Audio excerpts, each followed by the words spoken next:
Hi guys. Today is bread making day, and I'm actually doing it because we've gone through a little cold spell where our lows were in the upper 40s and highs in the 50s and 60s, and in a couple days it's supposed to be 100. So I figured I better get the bread made for this week a little bit early because of the heat. But I wanted to show you how I get my whole wheat flour. And you can grind any grain. I've ground many things through this and have done some videos on it. But first of all, we just grow a small amount of hard red winter wheat. So we will just get some out of the combine, and then sometimes I clean it or I have our local grain mill clean it. You don't wash it. You don't.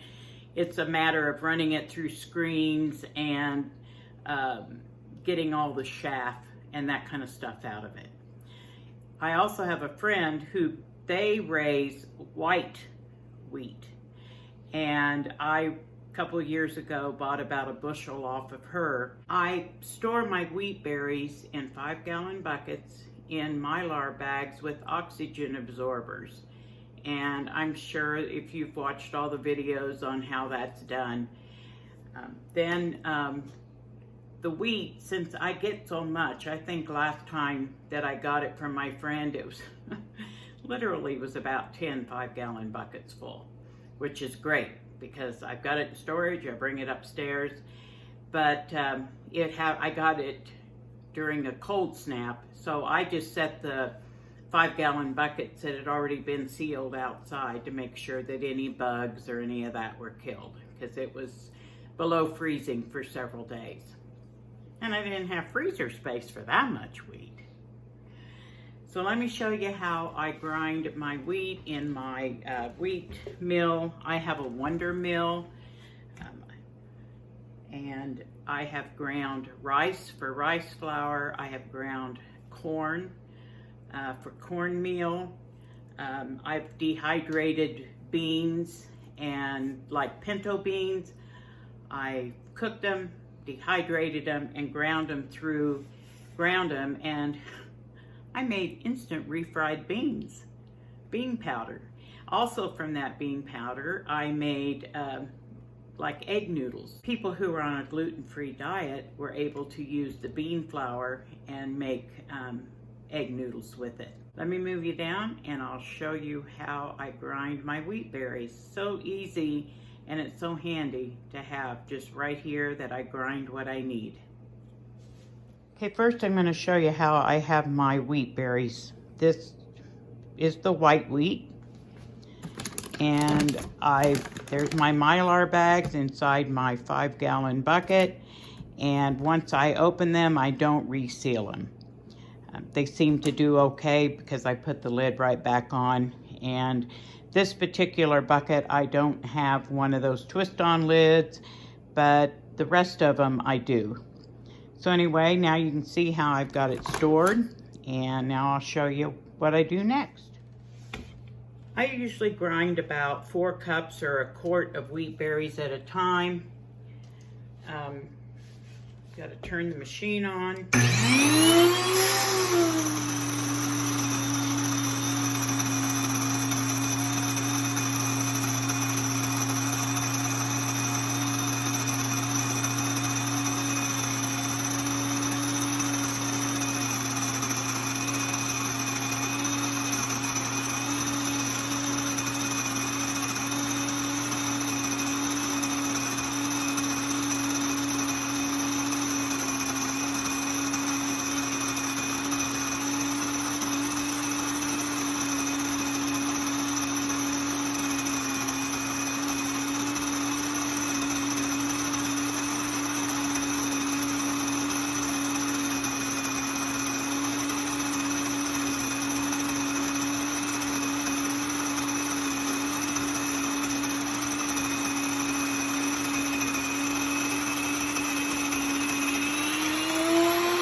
this particular machine has a pastry, bread, and coarse setting. I grind almost all of my flour on the bread setting. I have done some on the pastry. I've done a few on the coarse, but the bread setting works best for me.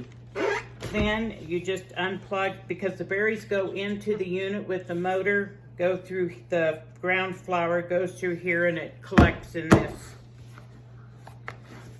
container here.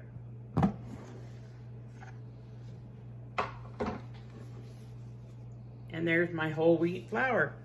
Beautiful. Now I have a gallon jar that I grind a gallon, basically over a gallon. When I make bread, I'll go ahead and fill my gallon jar with my whole wheat flour. So it takes about 3 quarts of the wheat berries to fill the jar and then have enough for my first batch of bread. So I'm going to continue going until I get enough ground up. Like I said, it'll take about 3 quarts to do what I need for today, and then I'll come back and we'll go from there. I wanted to let you know, when I say about a quart, this measuring cup is 4 cups or 1 quart, and so it's probably more than a quart. I have run it through twice, and the flour is up to about here. So I lied. I don't get quite a gallon, but I'm going to go ahead and run it through again, and I may run just a bit more than that because I'm going to want at least 4 or 5 cups of whole wheat flour for today's bread.